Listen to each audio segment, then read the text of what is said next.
नीलबन जंगल में चिड़ियों का एक छोटा सा परिवार रहता था। उस परिवार की बहू थी मीनू चिड़िया।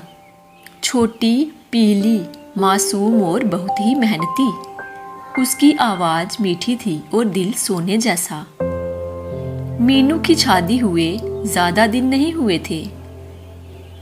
उसका पति सोनू चिड़ा बहुत ही सीधा साधा, नेक दिल, लेकिन थोड़ा डरपोक था।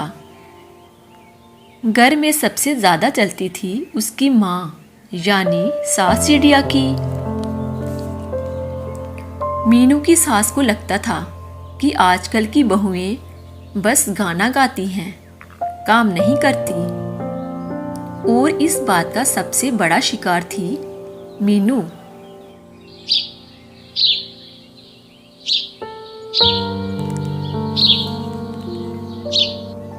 अरे ओ मीनू, अब उठ भी जा। घर देख कितना गंदा है। मीनू चुपचाप सिर झुका लेती है। वो सच में बहुत काम करती थी। घर की सफाई करना, जंगल से दाने लाना और पानी भरना, ये सब काम करती थी। लेकिन सास को कभी कुछ अच्छा नहीं लगता।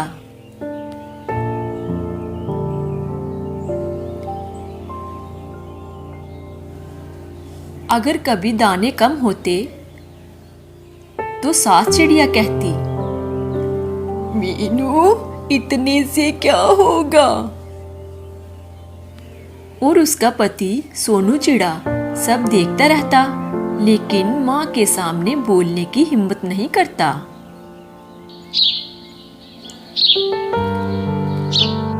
अरे मीनू, जा नदी से पानी ले आ। ठीक है माँ जी, मैं अभी जाती हूँ। मीनू अपना मटका उठाए नदी पर पानी लेने चली जाती है।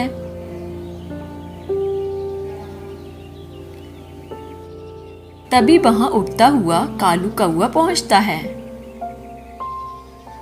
कालू कौवा थोड़ा शरारती था, लेकिन दिल का साफ। वो सब कुछ देखता और समझता था। उसने देखा कि मीनू नदी पर उदास बैठी है। वह मीनू से कहने लगा, अरे मीनू बहन, क्या हुआ? तुम कुछ उदास लग रही हो। अगर कोई बात है तो मुझे बताओ। कालू भैया, मैं कितना भी कर लूं, सासू माँ खुश ही नहीं रहती। उन्हें हमेशा मुझसे शिकायत ही रहती है। ये तो बहुत गंभीर मामला है, लेकिन मीनू तुम घबराओ मत, कुछ न कुछ करेंगे। फिर मीनू पानी की मटकी उठाए अपने घर की ओर चली जाती है। थोड़े दिन ऐसे ही गुजर जाते हैं। एक दिन चिड़िया सास ने एक नया नियम बना दिया। मीनू, अब से रोज सूरज निकलने से पहले उठना होगा और शाम को सबसे आखिर में सोना होगा। और तुम्हें इस नियम का पालन करना है। मीनू बेचारी पूरा दिन काम करती, खाना बनाती। अब उसकी तबीयत भी खराब रहने लगी। सोनू चिड़े ने धीरे से कहा, माँ, मीनू बहुत थक जाती है, उससे इतना काम मत करवाया करो। लेकिन सास चिड़िया गुस्से से बोली, चुप कर सोनू, तू अब मुझे सिखाएगा अपनी माँ को। कालू कौवा उनकी बातें बाहर खड़ा सुन रहा था। कालू ने एक योजना बनाई। रात को कालू ने मीनू और सोनू को बुलाया। कालू ने उनसे कहा, देखो मीनू, तुम्हारी सास बुरी नहीं है, बस उन्हें ये लगता है कि कोई उनकी कदर नहीं करता। कालू भैया, लेकिन मैं क्या करूं, आप ही बताओ। कालू ने मुस्कुराकर कहा, कल से सारा खेल शुरू, तुम देखना कि उनमें कैसे बदलाव आता है। अगले दिन मीनू ने कुछ अलग किया। सुबह उठकर उसने अपनी सास के लिए ताजे ताजे फल ले आए और मीठी आवाज में कहने लगी, माँ जी, देखो मैं आपके लिए जंगल से फल ले आई हूँ। और वही उनके लिए गाना भी गाने लगी, मेरी सास माँ जैसा कोई नहीं, मेरी सास सबसे महान। ये सुनकर सास चिड़िया चौंक गई। वे मन ही मन में कहने लगी, ये तो मेरी आज बहुत तारीफ कर रही है, मेरी बहू कितनी अच्छी है। उधर कालू कौवे ने पूरे जंगल में ऐलान कर दिया, मीनू की सास चिड़िया सबसे समझदार है, उनके बिना मीनू का घर नहीं चलता। अब सारे पक्षी मीनू की सास की तारीफ करने लगे।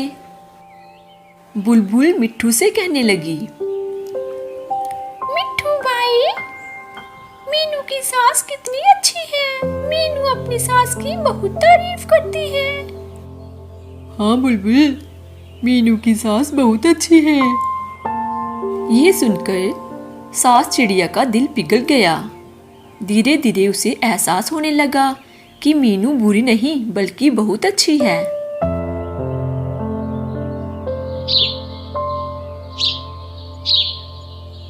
एक दिन सास चिड़िया खुद बीमार पड़ गई। मीनू ने रात भर जागकर उनकी सेवा की।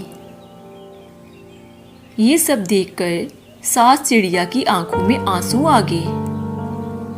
मीनू, मैंने तुम्हें बहुत सताया, मुझे माफ कर दो। अब से तुम मेरी बहू नहीं, बेटी हो। ये सुनकर मीनू चिड़िया मुस्कुरा दी। आप मेरी माँ जैसी हैं। माँ भला अपने बच्चों से माफी मांगती है। इस दिन से घर में रोज हंसी गूंजने लगी। चिड़िया सास मीनू को बेटी की तरह मानने लगी और ये देखकर सोनू चिड़ा भी खुश हो गया। ये सब देखकर कालू कौवा भी बोल उठा, देखो देखो, प्यार और समझदारी से सब ठीक हो सकता है। इस कहानी से हमें यही सीख मिलती है, अगर हम प्यार और धैर्य से काम लें तो सबसे कठोर दिल भी पिघल सकता है। परिवार में समझदारी सबसे बड़ी ताकत होती है।